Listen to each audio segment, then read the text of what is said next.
করিমপুরে বিক্ষোভ, আবাসের কাটমানি ফেরতের দাবিতে বিক্ষোভ। তৃণমূল পঞ্চায়েত সদস্যের বাড়ি ঘেরাও করে বিক্ষোভ। দেখুন সেই ছবি। করিমপুরের দিগলকান্তি পঞ্চায়েতের রংপুর গ্রামের এই ঘটনা। আবাসের ঘর পাইয়ে দেওয়ার নামে 15 লক্ষ টাকা নেওয়ার অভিযোগ উঠছে। যদিও সেই অভিযোগ স্বীকার করেছে অভিযুক্ত পঞ্চায়েত সদস্যের মা, বিক্ষোভের মুখে টাকা ফেরত দেওয়ার আশ্বাসও দিয়েছেন অভিযুক্তের মা।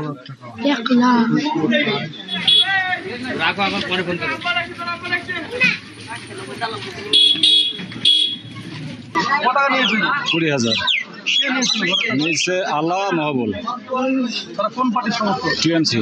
এখন কি চাইছেন? আমার টাকা ফেরত চাই।